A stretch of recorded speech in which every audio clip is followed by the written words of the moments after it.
आज हम बात करेंगे एक ऐसे टॉपिक पर जो फ्यूचर के लिए बहुत इंपॉर्टेंट है और वो है ग्रीन केमिस्ट्री। आपने सुना होगा कि इन्वायरमेंट पोल्यूशन बढ़ रहा है और ऐसे में ग्रीन केमिस्ट्री एक ऐसा साइंस की ब्रांच है जो इन्वायरमेंट को बचाने के लिए काम करती है। तो चलिए बिना किसी टाइम वेस्ट के शुरू करते हैं आज का वीडियो। तो सबसे पहले समझते हैं कि ग्रीन केमिस्ट्री होती क्या है।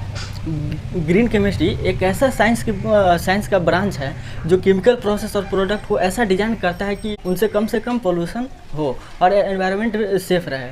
इसका मतलब इसका मेन फोकस जो होता है हार्मफुल केमिकल का यूज़ कम से कम किया जाए और उन्हें सेफर अल्टरनेटिव से रिप्लेस किया जाए। आजकल जो ट्रेडिशनल केमिकल प्रोसेस होते हैं उनमें बहुत सारे हजार्डस केमिकल का इस्तेमाल होता है।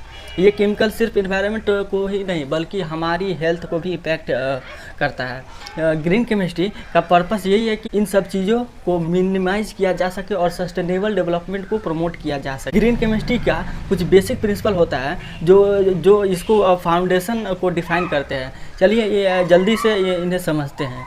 जो सबसे पहला है वो है वाटर प्रिवेंशन। कोशिश यह है कि वाटर प्रोड्यूस होने से पहले ही प्रिवेंट कर दिया जाए। दूसरा है एटम इकोनॉमी। रिएक्शन जैसे डिजाइन की जाए कि मैक्सिमम एटम फाइनल प्रोडक्ट में आए और वेस्ट कम हो। लेस हैजार्डस केमिकल सिंथेसिस, ऐसे केमिकल रिएक्शन जो लेस टॉक्सिक और लेस हार्मफुल हो। चौथा है डिजाइनिंग सेफर केमिकल्स। जो केमिकल बनते हैं उनका डिजाइन ऐसा हो कि ज़्यादा से ज़्यादा सेफ हो। Safer solvents and auxiliaries, reaction में यूज होने वाले सॉल्वेंट और ऑक्सिलियरीज भी सेफ होने चाहिए ताकि हार्मफुल कम हो। छठा है एनर्जी इफ़िशियंसी। प्रोसेसेस को एनर्जी इफ़िशियंट बनाया जा सके, जैसे कि कम टेम्परेचर और प्रेशर पे रिएक्शन हो। सातवां है use of renewable feed stock, ऐसे रॉ मटेरियल्स का यूज जो रिन्यूएबल हो। आठवां है रिड्यूस डेरिवेटिव्स, रिएक्शन स्टेप में डेरिवेटिव्स का कम से कम इस्तेमाल हो।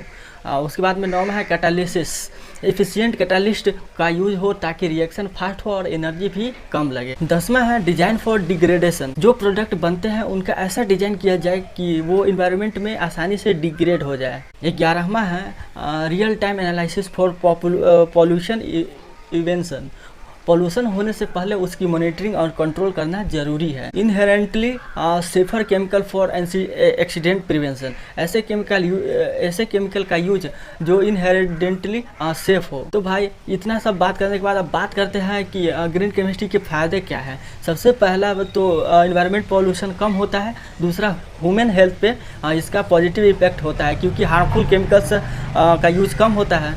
तीसरा ये है ये इंडस्ट्री को भी कॉस्ट इफेक्टिव सॉल्यूशन प्रोवाइड करता है क्योंकि वेस्ट कम प्रोड्यूस होता है और एनर्जी भी कम यूज होती है। आप सोच रहे होंगे कि ग्रीन केमिस्ट्री को रियल लाइफ में कैसे इम्प्लीमेंट किया जाए।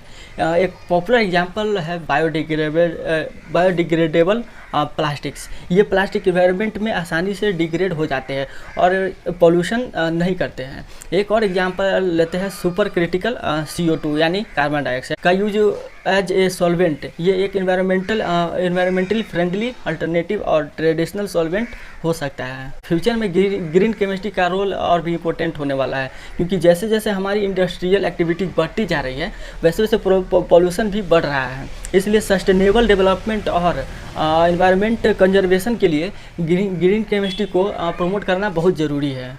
ये था एक छोटा सा इंट्रोडक्शन ग्रीन केमिस्ट्री के बारे में। इसका प्रिंसिपल और फ़ायदे समझ के हमें ये पता चलता है कि ये साइंस का एक ऐसा पार्ट है जो हमारे आने वाले फ्यूचर को सेफ और सस्टेनेबल बना सकता है।